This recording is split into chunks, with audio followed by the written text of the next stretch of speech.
Okay, all of our broadcasting stuff is ready to go. So in about a minute and 5 seconds. My clock is still showing 5:28. We'll give a couple more minutes, or well, now 5:29. I'm not going to do a countdown. Hey, Margaret, I have a Michael Gay on the line. Are they with your team?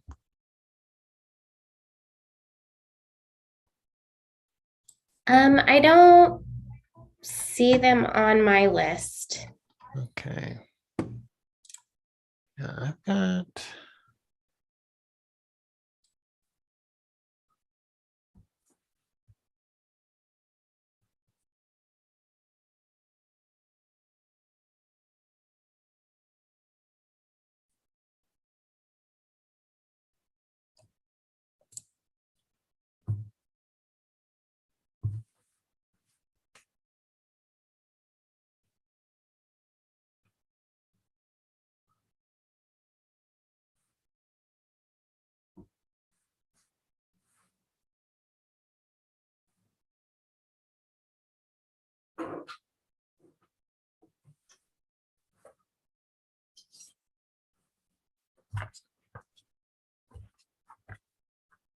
Well, I have 5:30, so we're going to go ahead and begin. Welcome. It is, June 22nd, 2022. My name is Jim Brewer.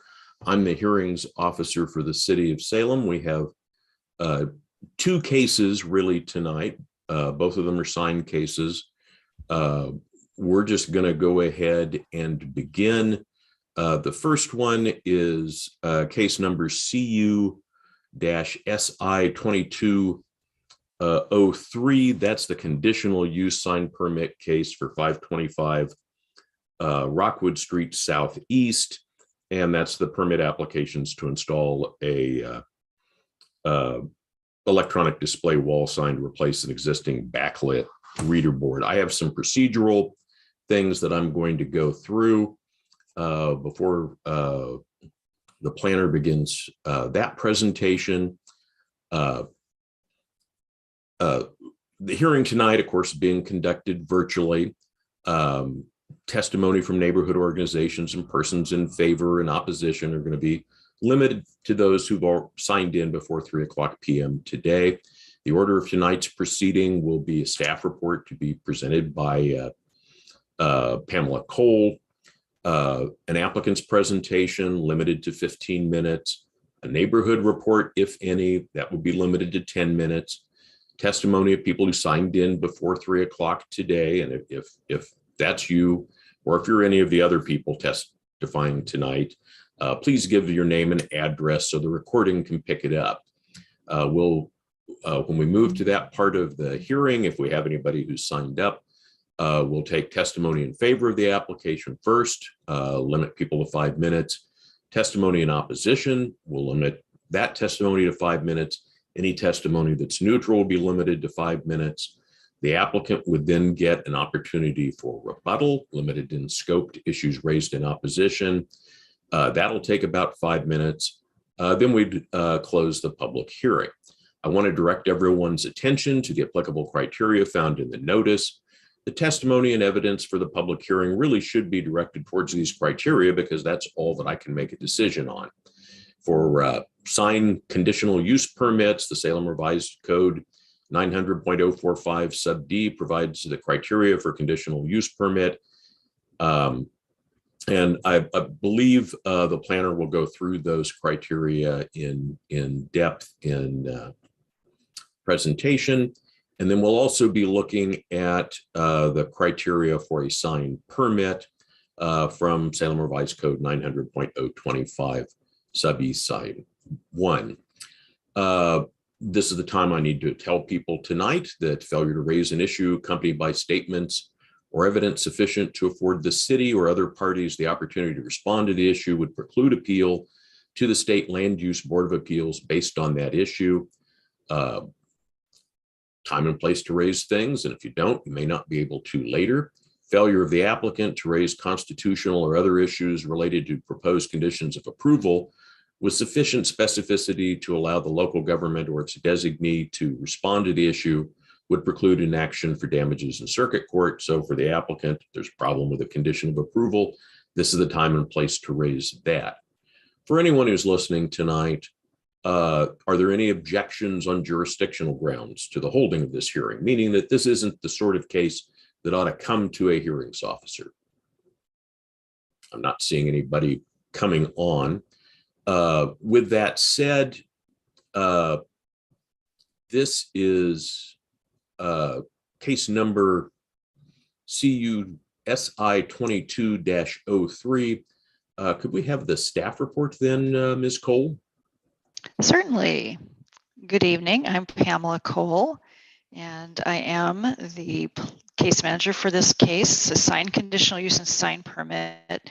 So I'd like to introduce the staff report, attachments, and presentation into the record. And they all will be entered. Thank you.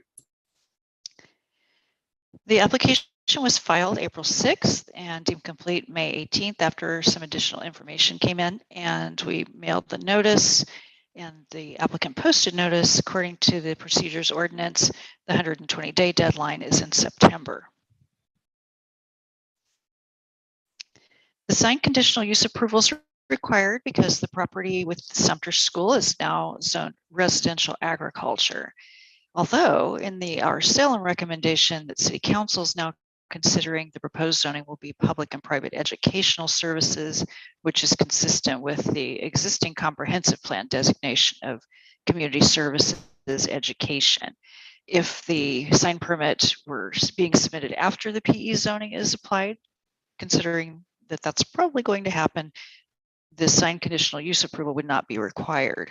But the applicant wanted to go ahead and make sure that this was accomplished soon, as they're in the midst of a construction project.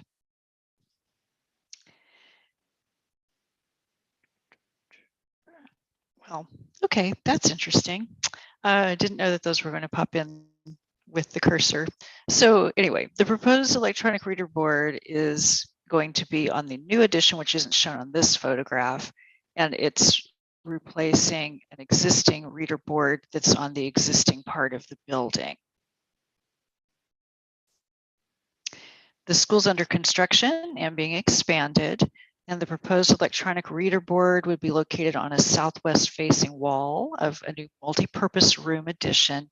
It's approximately 34 feet from the street right of way, and in the statement, the applicant indicated that the impacts on the surrounding residential areas will be minimized because the sign is set at an angle and it's shielded from the adjacent road by these street trees that are represented here with the green hexagons. And there are other trees along the property line between the school and houses that are southwest of the property. The sign would be about 110 to 135 feet from the nearest dwellings across Rockwood Street southeast.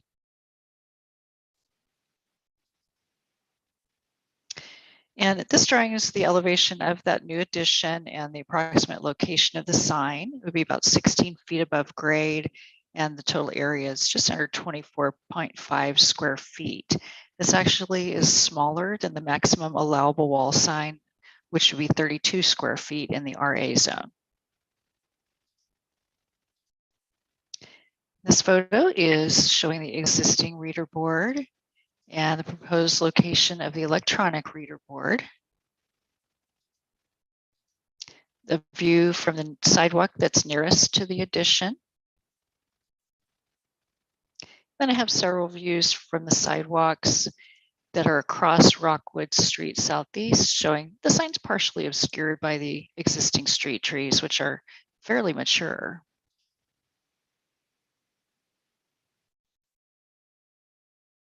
And then one final that shows how far the addition is located from the sidewalk, again, about 34 feet.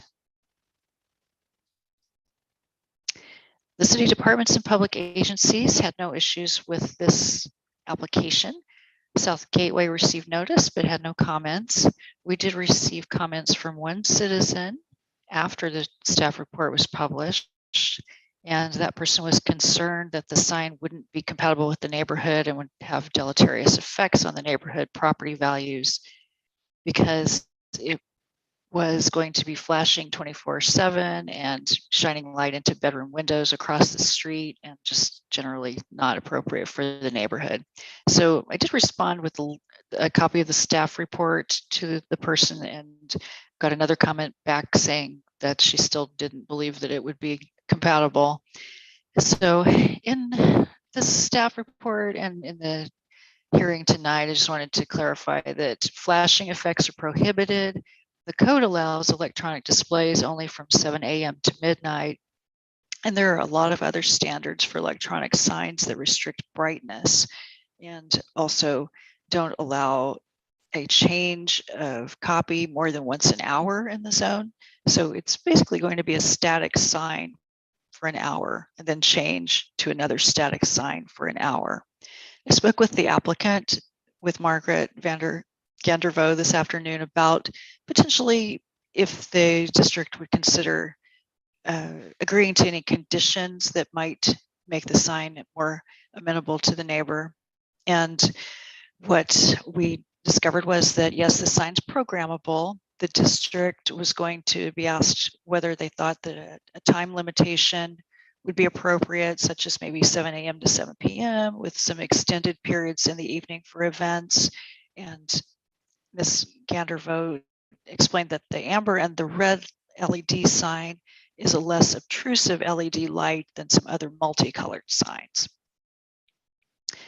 So we will hear from the applicant about whether they would like a condition that might make it more compatible in the neighborhood. So staff had found in the staff report that the sign didn't create or increase street level sign clutter because it is 16 feet above grade and set back from the street. We found that it wouldn't adversely impact the surrounding area to any significant degree. As I mentioned, it's 110 to 135 feet from the nearest dwellings. And that the proposed sign wouldn't present a traffic or safety hazard because it's far from the street, and it has the other additional prohibitions on flashing, fading, and scrolling that aren't going to distract. So it's just a static display that won't be distracting. And we found that it also complies with the applicable sign codes. So we have a few of those listed on this screen specific to the electronic sign permits. So the display change once every hour, except for time and temperature. Dissolve, scrolling, and video are prohibited. The degree of brightness is limited, and the code requires mechanisms that will automatically adjust the brightness to ambient light conditions and immediately turn off the display if it malfunctions. So we found that it met the applicable size, location, and additional requirements for an electronic sign. Therefore, staff recommended approving the sign conditional use and sign permit, but we would be open to a condition to put limits on the hours that the sign could operate. That concludes my presentation. Okay, and I think for the record, the comments from, I don't know if they're from the same person, but I do have a email, maybe actually two emails addressed to you from Deb Hubble. Yes, that's correct. Dated yesterday, June 21st. Exactly. That'll be included in the record as well. All right, thank you. Okay. Thank you. With that, would the applicant like to make a presentation? Yes, thank you. Good evening. My name is Margaret Gandervo. I am the representative for the applicant, the Salem Kaiser School District. My address for notice purposes is 250 Church Street, Suite 200, Salem, Oregon, 97308. And we would first like to thank Pamela for her work on this and all of the additional work she did this afternoon, kind of backfilling for those comments. It was just one individual who submitted 2 comments, and we think that we're prepared to address those as well. The proposed sign is approximately 4 feet by 7 feet, and it's similar to other electronic signs that the applicant uses throughout the district, many of which are in neighborhoods just like this one. Elementary schools are typically adjacent to residential neighborhoods. As Pamela addressed earlier, the kind of unique element of this site is that the zoning currently doesn't reflect the comprehensive plan designation. So we're here because we have construction timelines that we have to meet. And if we need a conditional use permit to do that, we're prepared to do so. As Pamela referenced in her presentation, this sign is an amber and red LED, which is specifically designed to be less intrusive for residential settings. So a lot of the signs that you might see driving along commercial are blue and white LED signs, which are designed to be noticeable. This is not designed to be noticeable unless you are on a subject property, and it's primarily being used to replace the existing reader board because it allows the district to update their materials on the signs more regularly and to provide needed information to parents and students that attend the site.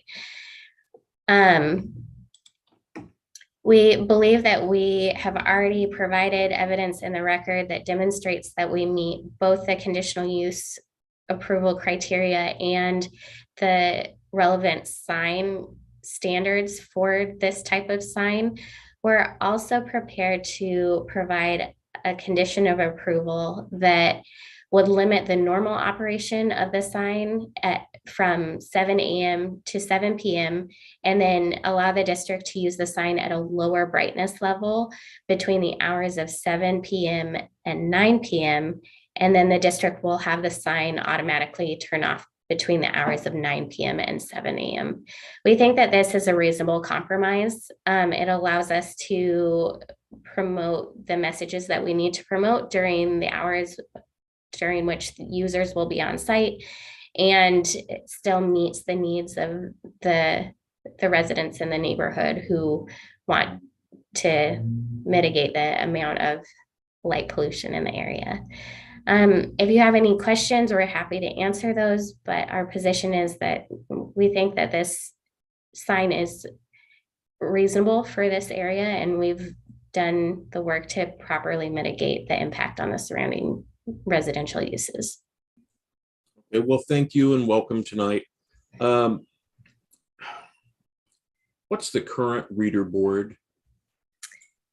The current reader board is similar in size. It's backlit, so it you see the panel, it has light that's behind it, and then those white strips that you can put the kind of modified letters on. Got it. Okay.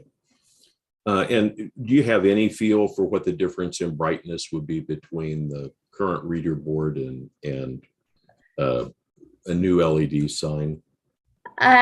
No technical response, just anecdotally, they seem to be less bright because they're using kind of the amber and the red color scheme versus just the white light backlighting it. Joel, I don't know if you have actual evidence for that.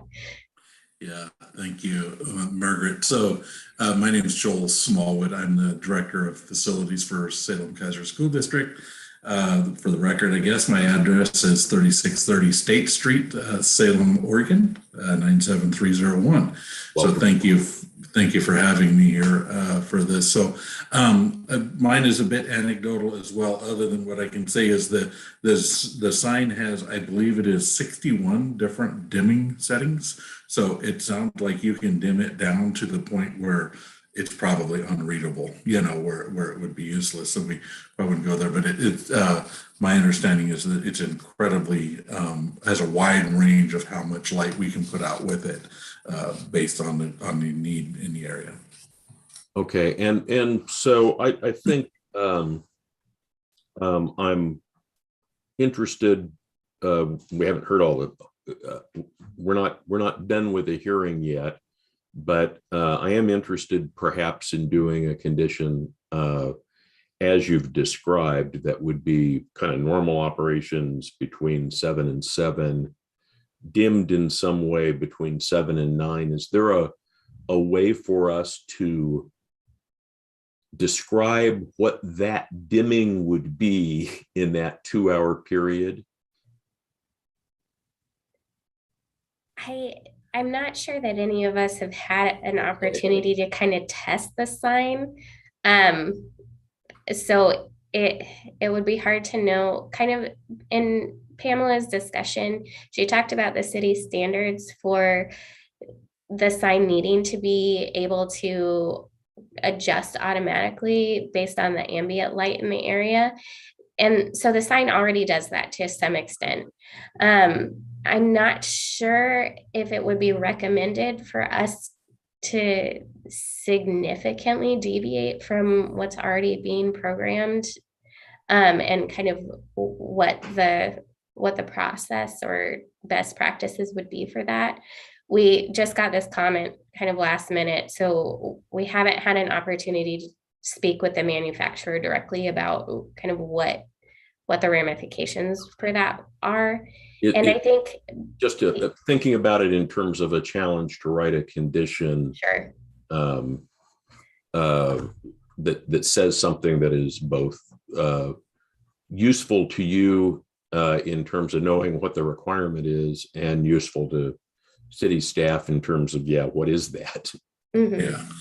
Yeah, and I'll speak to that for just a second. You know, the idea of dimming it between 7 and 9. I mean, one way to make it, I guess, potentially simpler in writing would be that we allow the automatic features built into the sign to take care of that until 9 p.m. So instead of saying 7 to 7 and dimmed from 7 to 9, maybe we just say 7 a.m. to 9 p.m. with a sign that fully meets the city standard for automatic dimming, but that it goes off at 9. So I know that changes the offer a little bit. It shuts it off at 9 when, I believe, if I understood right, the code would allow us to run it until midnight.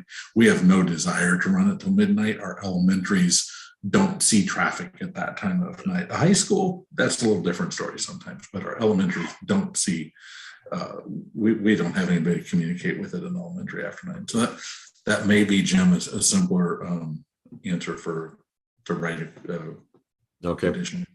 Thank you. That's useful to hear. Anything else that you want to tell me? I think just to reiterate regarding the condition of approval and the change in zoning, this will allegedly be permitted outright in a few months. So I think our request would be that any condition of approval take that into consideration as well. Okay, I understand. And the last words I'd like to say on that, just kind of comment on that side, there's that piece of it. But then additionally, this school has actually been requesting to do a reader board there for several years. They've wanted to raise their own money and do this on their own outside of the construction project. What's really driving the timing now is that we're in the middle of a construction project. It makes a lot of sense from a financial standpoint, especially knowing, as Margaret mentioned, the pending change in zoning out there and things. So it's been something that the school community has been asking for years, the parent club, parent group, and the administration. So. Yeah, the challenge for us all really is that we work with the standards that are in place at the time of the application. So sure. that's what we'll work with. But I certainly take your point. Yeah. Yeah, absolutely. Thank you. So anything else? Thank you. Zachary, do we have anybody who has signed up from the public to speak? We do not have any members of the public or the neighborhood association signed up tonight. Okay. With that, you don't get to rebut anybody because they haven't spoken. Do you want to waive your final written argument, or do you want to take a week to think about what a condition might look like? That would just give a little bit of time to do that. It would delay the decision, but you have a right as an applicant to have an additional, a final week for a final written argument. So I would like to propose that we see if I'm answering the right question here for you, that we would entertain a condition that allows us to operate the sign from 7 a.m. to 9 p.m. Okay, And that's a different question. Oh, The okay. question is, do you want a extra week to provide any additional written argument, which could include, yeah, this is a condition, or some other argument that you want to make that you don't want to have that, or I can close the hearing and we'll move on from there. I got you. Sorry, misunderstood you there. Okay. So I don't have anything further to add that I would want to wait a week for, Margaret, unless you know of something. I would say we allow the hearing to be closed. Would it be, I don't know if Pamela would like to weigh in on this, but would it be possible to close the hearing, leave the record open for 24 hours to work with staff to find the condition of approval that kind of irons out a few of these issues? Of course. We don't need a full week, but I think 24 hours would be great. So That's fine with me too. Thank you. Okay, yeah, make sure that she's not on vacation tomorrow. Yep. Okay, so that is what we'll do is we'll close the public hearing. The record will remain open for an additional 24 hours. And that concludes our business tonight with this hearing. Thank you. Thank you. I just want to confirm for the minutes, the record is being left open for 24 hours, so additional people outside of the applicant team could comment if they chose. That's correct. Wonderful, thank you. Thank you. Good Thank night. you very much. Thank you all and good evening. And we're going to move to our next case. You're welcome to stay. Oh.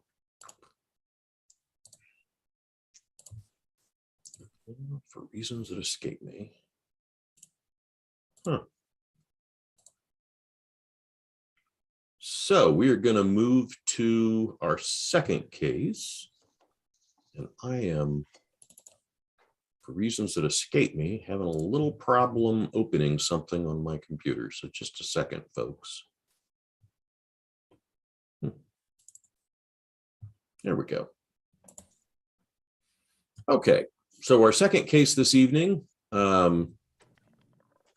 sure I've got the right one, is I think 11 signs.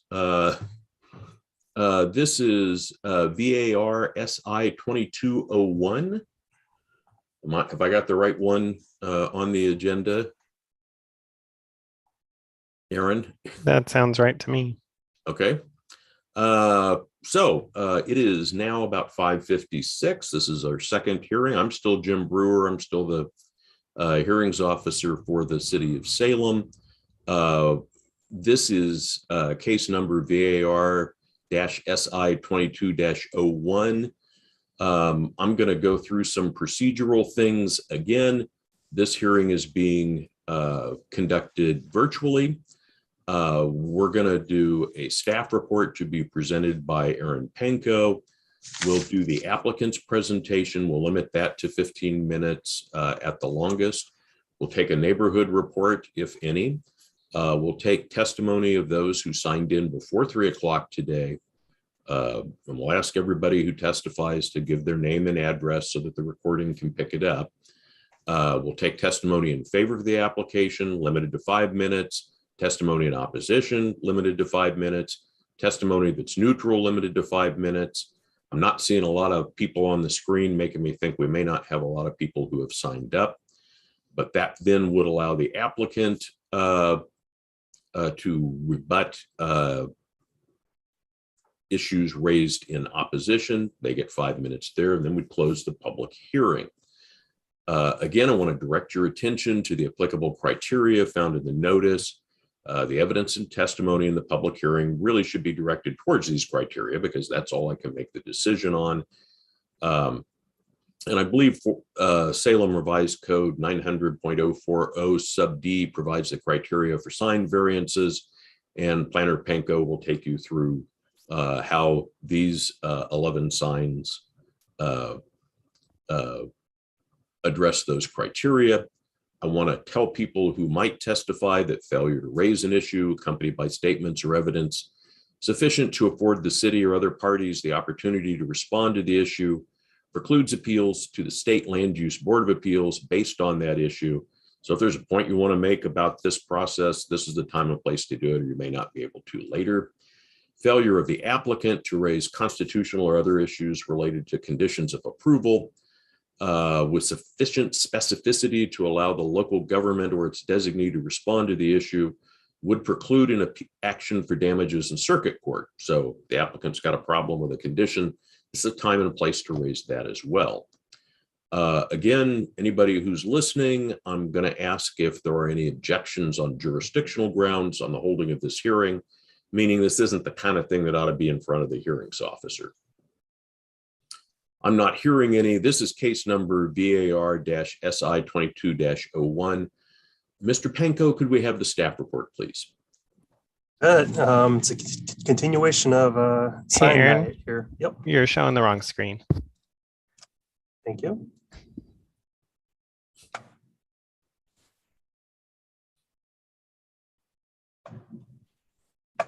There we go. I've got my screens reversed. All right, my name is Aaron Panko with the Planning Division. This is case number VAR-SI22-01 for property generally located at 890 Oak Street Southeast. At this time, I'd like to enter into the record the staff report, including its attachments. And it will be entered. I should say, I guess, that I have made a site visit in the sense that I've driven to the hospital and I've driven back and forth between the hospital and its northern boundary with Willamette University. I don't know how many times in the last couple of months. So the sign variance and sign permit request is for the installation of 10 new signs. It is a little confusing in the staff report. We did receive initially 11 variance requests. Okay. One of the sign variances was dropped from the package. Rather than trying to renumber and make things a little more confusing, I dropped sign 7 from the staff report. So Okay. we are talking about 10 signs that are subject to this consolidated request tonight. Okay, that's helpful. I was simply reading it the other way and thinking, oh, 7 didn't get in. Mm-hmm. So the request was first submitted in December 1st, 2021. And after receiving additional information from the applicant, the applications were deemed complete for processing on May 27th. Notice of the hearing was mailed on June 2nd to neighborhood associations, surrounding property owners and tenants of record. And then the public hearing signs were posted by the applicant on June 10th. The 120-day state mandated decision deadline is September 24th. And this is a vicinity map of the property. The property is approximately 34.8 acres in size. Property has frontage along Church Street Southeast, which is designated as a collector street. Mission Street Southeast, which is designated as a minor arterial. We got Winter Street Southeast, which is a collector street that runs through the campus here. Then we have some internal local streets, Capitol Street and Oak Street. University Street is a public street abutting the campus. Bellevue Street Northeast or Southeast, excuse me, is to the north of the property. And this is a zoning map of the property. The property has several different designations. There's a PE, Public and Private Educational Services zone that's in the dark blue. The light blue is a PH zone, which is Public and Private Health Services. The pink color there is a CO, Commercial Office Zone. And then a portion of the campus has the Salem Hospital overlay zone on it. So a lot of different zones on this campus here. And then this is an aerial photo showing the campus. So it is spread across several different properties, does include several different buildings. And this is our map that shows the location of the 10 signs that are subject to the variance request. So we have some directional signs along Mission, There's some freestanding signs along Winter Street, and some other signs distributed out throughout the campus here. This is a photo taken from Mission Street. This is looking towards the rehabilitation center that was built recently. And there's a driveway here and an existing sign that may be replaced as part of this update. And we have another photo here from Mission Street. This is looking north along Capitol Street to the parking structure. There's a building that's under construction. This is the Building A expansion on the site.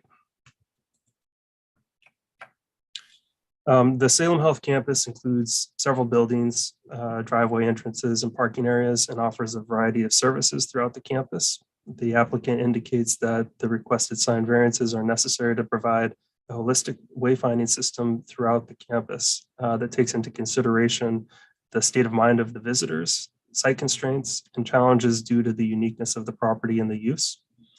The variances requested are limited to the minimum necessary to alleviate problems created by the physical conditions of the campus, while eliminating confusion and promoting clear and efficient movement through the campus for visitors to the site. Further analysis of each of the 10 signs is provided in the staff report. I'm not going to go into detail on each of the individual signs here. And then addressing the second criterion, Salem Hospital sits within a large campus setting, including many buildings spanning multiple properties and crossing over public and private internal streets with many entrances and offering a wide variety of services. Emergency services on the Salem Hospital campus are also unique in that they serve the greater region, not just the local population that may be more familiar with the property.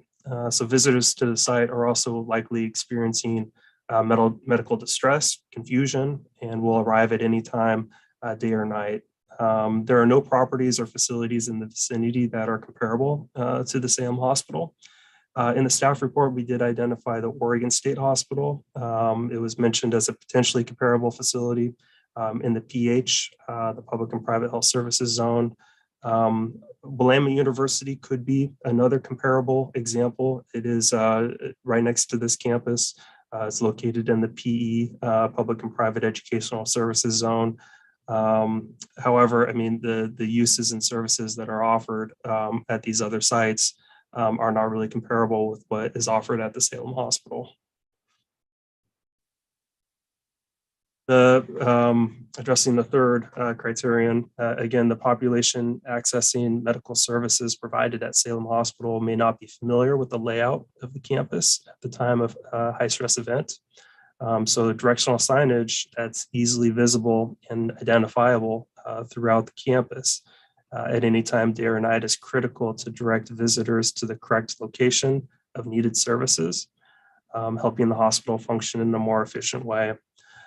With the exception of signage along Mission Street Southeast, most of the proposed signs will be provided on the interior of the campus and not be visible from surrounding properties. And addressing the last criterion, in some cases, approval of a sign has a direct impact on what type of signage is allowed on adjacent properties. This could include the installation of a billboard, which has siting requirements based on the location of other nearby billboards, or the installation of a freestanding sign for a shopping center with multiple owners, multiple users, shared parking. In this case, the granting of a sign variance will not impose limitations on the sign allowance for abutting or nearby properties. And addressing the sign permit criteria, aside from the specific development standards that are being sought for the variance, as proposed and conditioned, the signs are in compliance with the requirements for a sign permit. We do note that there's two conditions that we're recommending. One of them has to do with the location for sign 1.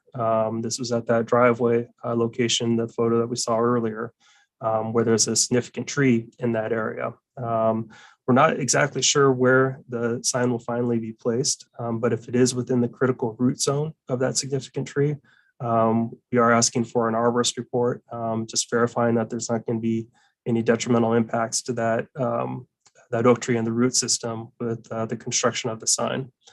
And then there's a few other signs that we're asking for clarification on the final location of the sign. So it doesn't really impact the variance, what the applicant is asking for in terms of additional height or display area. There might be a slight change to the location in areas that are approved by the Public Works Department.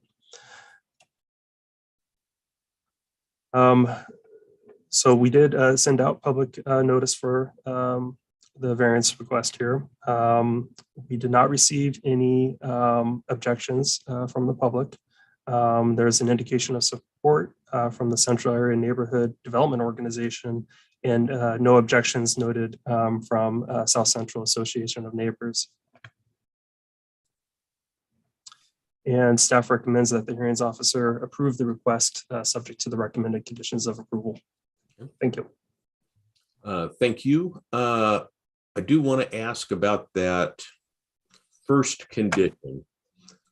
Certainly understand the one with the roots. The first condition deals with the, I think, signs that maybe are within swales or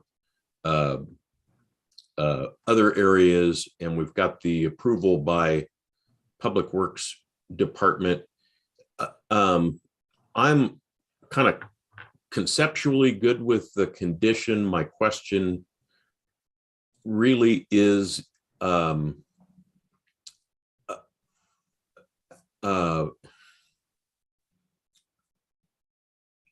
assuming that that condition is written in a way that Public Works and the applicant will both know that,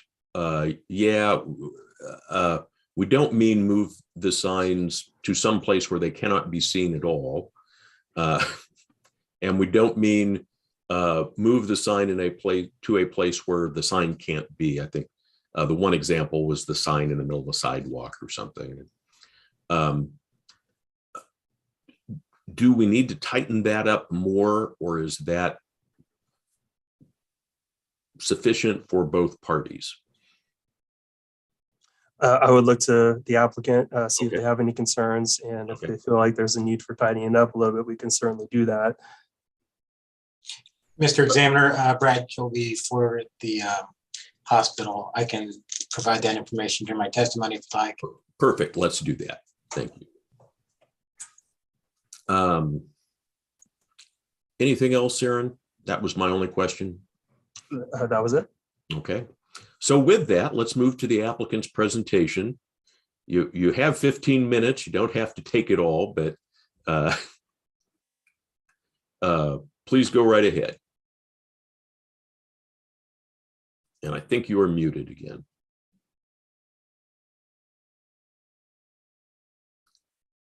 Here.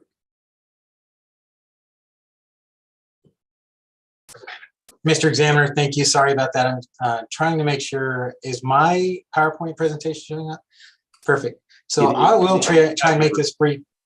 Go right ahead. I was going to say, I do see your preview slides off to the side. That's not a problem for me, but I know it sometimes distracts people as they're giving it. Oh, okay. I can try and fix that, unless anybody else have an issue with it. I would just go ahead. Okay. My name is Brad Kilby. I'm a planning manager for Harper Hoff Peterson McGillis. My address is 205 Southeast Spokane Street, Portland, Oregon 97202. I'm here today representing Salem Health MBAR S122 SI 2201. Welcome. Thank you, sir. So I just wanted to provide a little bit of extra context about what happens at the hospital. So the hospital is one of Oregon's largest acute care hospitals and operates one of the busiest emergency departments on the West Coast. It's made up of 5,200 employees and 770 different medical providers on that site providing care to people that are generally within this region and sometimes further. One of my coworkers lives in Salem and has been at the hospital and has met patients from as far as Missoula, Montana. So I didn't ask why or anything like that, but I wanted to give that as a little bit of context because I think it's important to think about why we're asking what we're asking today. One of the things, and Aaron's already talked about this, this shows the campus. It's a large campus. It's 35 acres. It's made up of several buildings. And like I said, it has 770 different medical professionals providing service on the site. There are 8 locations where you can access internally to the campus. And then with respect to the emergency department, which many of these emergency pylons are, it's actually located in here. And if you remember the picture that Aaron showed of the construction of the new building, the emergency department, so that new building kind of fits in right here where this area is right here. And the emergency department is internal to this, into a little courtyard that's an ambulance turnaround and sidewalks and connection from the hospital to this emergency room. But it's located in a corner at the back of that courtyard. And so there is one existing sign over the door there that identifies it as the emergency department. But in operating the campus, it's come to light to a lot of the people that work there that they get a lot of questions from the public about where is this place, where is this, so they're not, it's not always clear. And in this case, I mean, the emergency room is probably one of the primary tenets of going to a hospital. So we wanted to make sure that it was available to the public and clear once people were if they were driving, on how they could get around the campus. And the purpose from these freestanding signs is to either direct them to a specific service or directly to the emergency department, where most of these signs are going to identify locations. Aaron has already showed you, oops, sorry. Oh, okay, never mind. I guess we are on this. So Aaron has already shown you this location. I did remove sign 7 just to show you kind of where we're at. These vehicular directional signs are the bigger freestanding signs that have the different disciplines that might locate what building and which direction to go there. The signs in red here are those emergency pylons. They're basically, they are a pylon and they have these big white arrows. You probably saw it in the packet on a red background, directing them to that location of the emergency room. And again, it's a 34-acre site. And then these purple signs are this one right here, sign 9, and I'll go through these really quickly, is a wall sign that directs people to that emergency room. And then there's the emergency room. We're wanting to replace that sign. And then there's a wall sign just identifying this new building A2 up towards the top of the structure to show people that you are in fact on Salem Health's campus. I won't go through the zoning. Aaron's already done that. I talk about the surrounding zoning. I will enter this presentation into the packet for you. I wanted to go into the criteria next, but before I do, I'm quickly going to go through so you kind of see where the location of the sign is, the type of sign that would be there, and then you can see that there's a picture of that streetscape there. At this point, I just wanted to tell you, we are perfectly okay with both conditions. They make sense to us. We have a good working relationship with the city. Frankly, they were right. When you apply for a sign variance, you're also required to provide the sign building permit for the sign as well. So we had to scramble, and that's why there was so much time between the submittal. Anyhow, we're going to move those. None of these variances, I would say, are subject to, we're not asking any of these variances for, I guess, a specific location, but we would stay within that area because that's where we found that they would be most effective in those locations. Okay. This is an example of the emergency pylon that I was showing you, and these signs are in order. Sign 2, again, the location and the streetscape. And then you have here's sign 3. And that's further into the campus. Winter Street is one of the public streets that bisects the campus. So it's a public street. All of Oak Street and Oak and Capitol Street, are private streets, but they have public access easements over the course of them. And another emergency pylon right near that location. So this is where you would turn in to head towards the emergency room.